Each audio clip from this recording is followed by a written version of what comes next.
क्या राध्या इस भयंकर बारिश के बीच अपनी सबसे कठिन परीक्षा पास कर पाएगी या फिर उसकी उम्मीदों का आखिरी दिया भी बुझ जाएगा? दोस्तों, कहानी अब ऐसे मोड़ पर पहुंच चुकी है जहां हर पल राध्या के धैर्य और विश्वास की परीक्षा लेने वाला है। एक तरफ मूसलाधार बारिश ने हर किसी की जिंदगी मुश्किल बना दी है, तो दूसरी तरफ दादी माँ ने राध्या के सामने ऐसी चुनौती रख दी है जिसे पूरा करना लगभग नामुमकिन लगता है। कुकिंग प्रतियोगिता में चोरी और व्रत तोड़ने के झूठे आरोपों के बाद राध्या पहले ही मानसिक रूप से टूट चुकी है। लेकिन दादी माँ यहीं नहीं रुकती।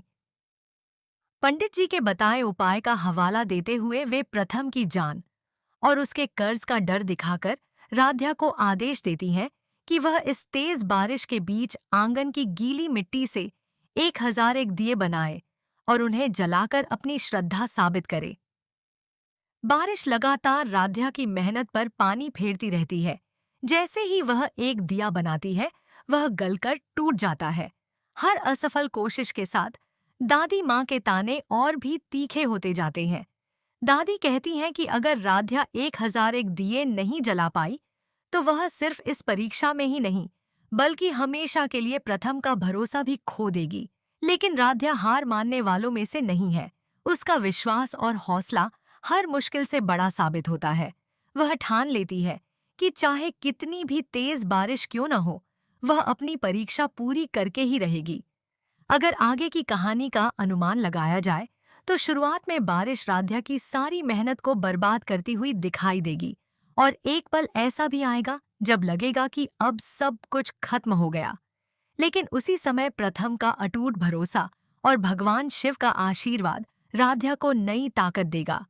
पूरी संभावना है कि राध्या अपनी सूझबूझ से किसी छप्पर, बड़े छाते या सुरक्षित स्थान का सहारा लेकर उन 1001 दियों को बारिश से बचा लेगी और आखिरकार सभी दिए सफलतापूर्वक जलाकर दादी माँ की इस कठिन अग्नि परीक्षा को भी पार कर जाएगी। इसके बाद राध्या पूरे आत्मविश्वास के साथ कुकिंग प्रतियोगिता में दमदार वापसी करेगी। अपनी बेहतरीन पाक कला से जजेस का दिल जीत लेगी। अपने ऊपर लगे हर झूठे आरोप को गलत साबित करेगी और एक बार फिर प्रथम का प्यार, विश्वास और सम्मान हासिल कर लेगी।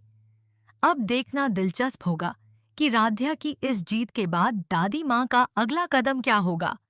अगर चाहें, मैं इसे और भी YouTube वॉइस ओवर स्टाइल में ज्यादा सस्पेंस और हाई रिटेंशन अंदाज़ में भी लिख सकता हूँ।